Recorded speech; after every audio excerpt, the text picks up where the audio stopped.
Hi folks, Dan Dale here with Old South Sales in Jackson, Mississippi, where we sell trucks of every form, shape, and description, sell RVs, sell a little bit of everything.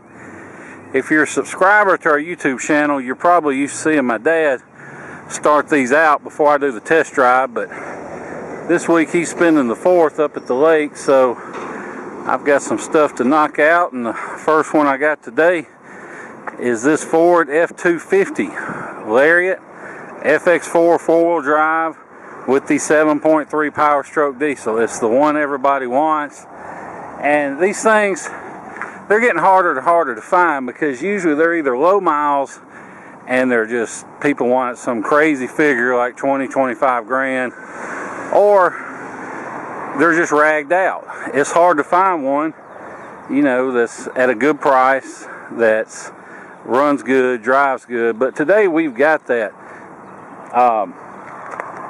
This one, of course, 4-wheel drive. It's got the fender flares. Tires have good tread. They're Falcons. They're let's see, 315 75 16, so you don't have to worry about paying a crazy figure when it comes time to change them, like if they were 20s. You look inside, power seat, leather wrapped steering wheel, dash is not peeling, not cracked. You look down in here, it's clean, and believe me, we can't get them cleaned up this clean. This is just how it came in. You can see on here 7 of 02, so it's an early 03 model, which is the ones you want. The later model 7.3s had a lot more horsepower, a lot of other upgrades. See how nice the leather is? It's not ripped or torn. Sliding rear window, privacy glass, headliner, not sagging. Go under the mat here. Carpet's plush. It's a southern truck, so naturally there's zero rust under the doors or the cab corners or anywhere.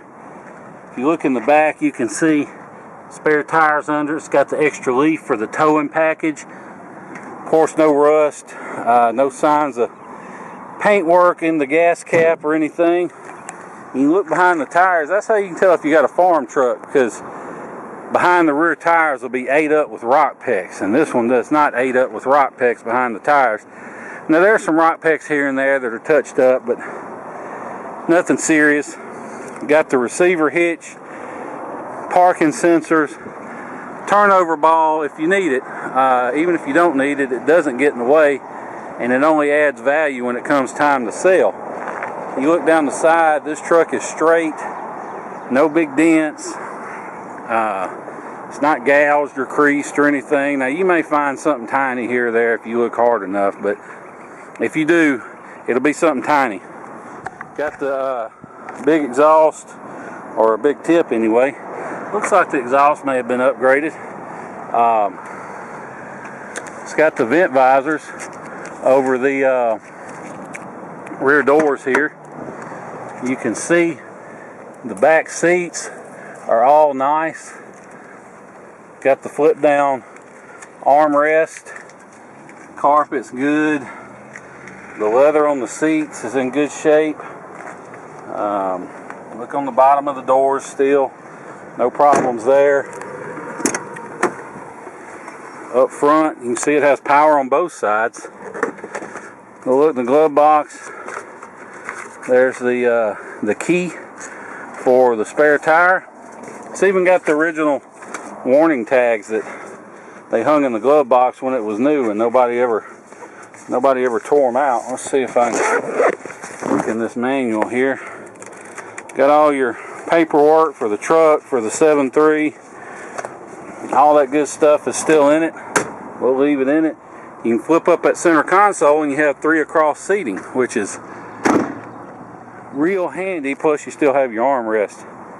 Front hubs have been upgraded with worn hubs, and looks like Rancho shocks, and there is one little ding right here in the bumper. That's about all I can nitpick. I mean, it's just a super clean, super nice truck. Fog lights, everything you want. Now I'm going to show you under the hood and show you how clean it is under there, and now we'll take it on the test drive. But if you have any questions, give me a call, 601-376-9869. Now I'm going to pop the hood, fire it up, and we'll go from there. Okay, now we're under the hood. Just going to show you a few things. AC compressor's been replaced. Of course, the air's ice cold over there. Alternator's been replaced. We don't clean under hoods. This is just how it came in. So you can tell this truck has spent very little, if any, time off-road or in the mud. And the reason I can say that is when you've been splashing around in the mud and that muddy water hits these bare aluminum pieces on the engine, it gives them a brown patina that you cannot clean off. And this truck doesn't have any of that. So I had to set the camera down and untighten it. Main thing I want to show you is, it's got some smoke, but you see the cap sitting on there doesn't blow off. Now smoke is not a big deal as long as it's not puffing, and it's not puffing on this one. The main thing is when I set the cap down, it doesn't blow off from pressure in the crankcase, because that's blow by. That's engine compression getting past the piston rings and into the crankcase. It's not necessarily the sign of a bad engine, but it's just a sign of wear. And this one doesn't have any of that. Just has the usual smoke any old 7.3 or any newer 6.7 for that matter is going to have, but no blow by. So now we'll hop in and take it for a spin. Okay, now we're in the truck. Just want to show you a couple things before we get going. You can see, amazingly, the little readout on the overhead console still works. It's got a Pioneer stereo, CD player, all that good stuff works. Cup holders, got a remote control. It says parking sensors, I don't think they're working. It does have power pedals that do work. Air that's ice cold, automatic headlights, fog lights. Has power mirrors. Now this windshield doesn't have any cracks, but there are a couple little rock pecks here or there. Not a big deal, but if it bothers you, for $150, I can get a brand new windshield put in it. So just something to keep in mind. Usually I do them up front, but I found a lot of people don't care about little pecks as long as they're not cracks, and then some people do. So no sense me having to charge an extra $150 for the truck when whoever buys it may not care. Now you'll have to excuse the shaky camera work because I'm filming with one hand and driving with the other on some of the worst roads in the city of Jackson. So even though the video may come out a little shaky, rest assured the truck itself has a great ride and drive. Doesn't pull to the left or right, doesn't vibrate or pull when you hit the brakes. The air is ice cold, which that's the first thing we check down here, is the air conditioning. It does have the manual floor shift, which I like. No servos or shift motors or anything to go out. It's got an electric trailer brake controller down there. Can't promise you whether it works or not. We haven't messed with it, but they're usually pretty bulletproof, and even if it's bad, they're only like $100, so not a big deal either way. Seats are in great shape. Steering wheel cover. I'm trying to feel up under this cover. I don't feel any damage to the steering wheel. Probably just discolored, but I don't feel any rips or tears. So that's a good thing. This truck shifts out just like it should. It fires right up, hot or cold. Doesn't run rough or blow smoke when it's cold, And whether you buy from us or whomever, you always want to hear a Power Stroke diesel crank cold, because if it's going to act up, that's when it's going to do it. It's cold, and it may run perfect warm. This one runs perfect either way, so no issues there. If you want to fly in, drive this truck home, you can. We'll pick you up at Jackson International Airport during our regular business hours, Monday through Friday, no extra charge. We'll come back here, do all the paperwork and feedback and everything, and let you get on the road. Now, on the other hand, let me just say, I wouldn't hesitate to drive this truck anywhere, but we understand a lot of our customers are from the Northeast and the Midwest. They're buying from us because we got rust-free trucks and we got good prices. So we understand not everybody has 2 or 3 days to spend driving or flying down and then driving home. So with that being said, Don't let the idea of having to deal with shipping scare you off from being interested in the truck. If you look online for prices on shipping, don't let the prices scare you, because depending on how much of a hurry you're in, we can save you as much as half off. And the reason for that is most of these guys you find online aren't actual shippers. They don't have a fleet of trucks out on the road. They're just brokers, and they'll charge you hundreds of dollars up front, and they call it a deposit, but all it really is their broker's fee for finding somebody else to haul it. And they all use this one website called Central Dispatch to find somebody. It's not open to the public. You got to spend a couple grand a year to be on it, and we've jumped through all the hoops to join and spend all the money.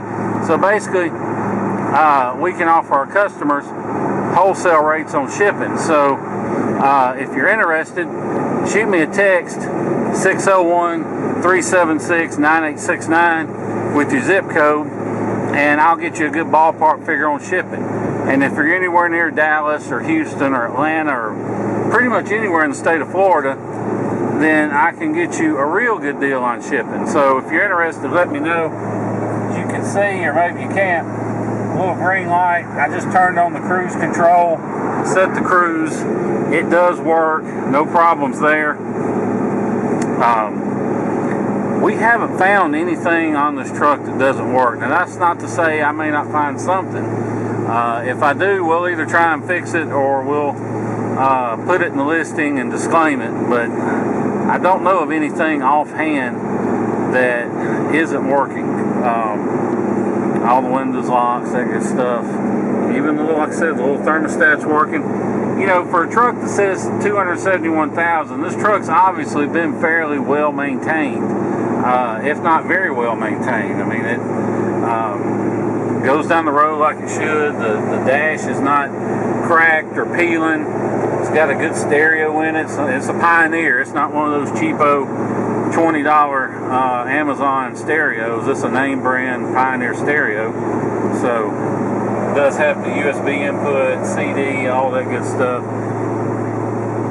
Even the little bezel around the end of the shifter is still there, and usually those things are all missing for some reason, which I don't understand, but they're always missing. But this one has it.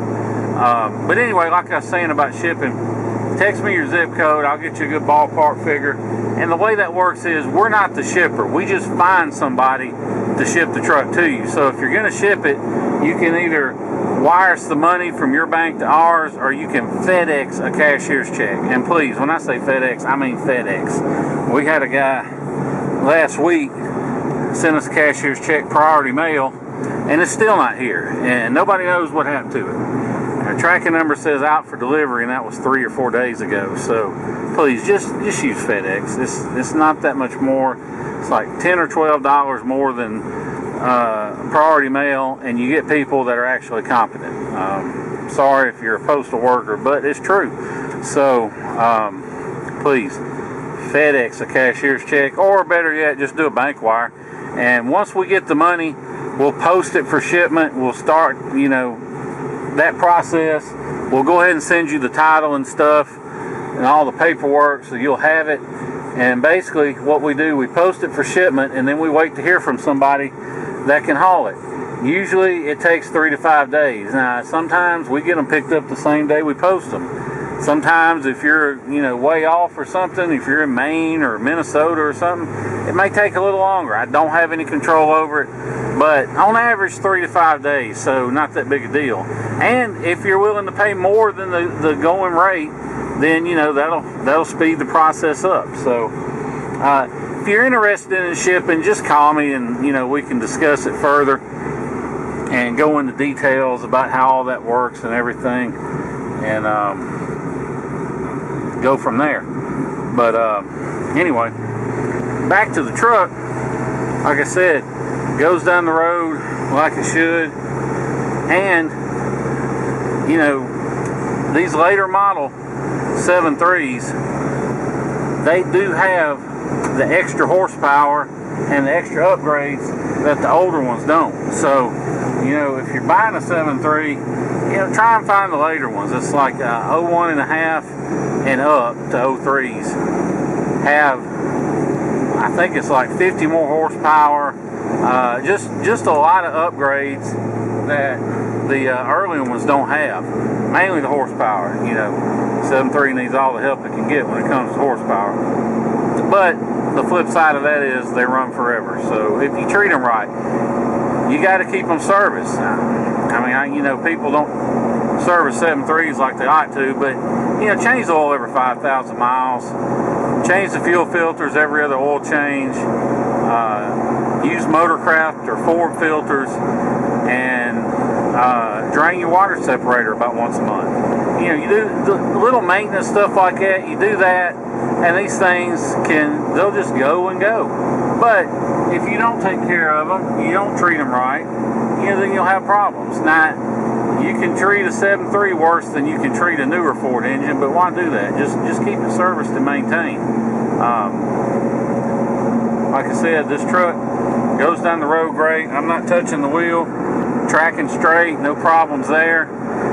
You know, it's got a fairly aggressive set of tires. There, you can hear them, but they're not super extra loud or anything like that. So that's always a plus. All right, my battery died. Now I'm going to see if I can make this 5-lane change without getting run over or run anybody off the road. But if you have any questions about this truck, give me a call. 601-376-9869. You want to make an offer on the truck, give me a call. I'll be glad to talk pricing. We can talk about 7.3s, about shipping, about whatever you want to talk about. We can discuss it. And if I don't answer the phone, don't leave me a voicemail. Just shoot me a text. And you know, I don't answer the phone after 7 or 8 o'clock in general, but I will answer a text pretty much up until about midnight. So, like I said, if you have any questions, call me. If I don't answer, text me. Before I go, you know, I've been driving nearly 10 minutes. Just want to show the dash. You can see no warning lights, no service lights, none of that. I like to show the dash after I've been driving a while, because, you know, it's easy to kill a light with your scan tool, take a picture and say, oh look, no lights on. But if there's a problem and you haven't fixed it, then as soon as you start driving, those lights are going to come right back on. So that's why I like to show the dash after I've been driving, so you can see for yourself that there really are no lights lit. So anyway, I think that's about it. Appreciate you watching the video, hearing everything I've had to say. Look forward to seeing you here in Jackson, Mississippi. Thank you.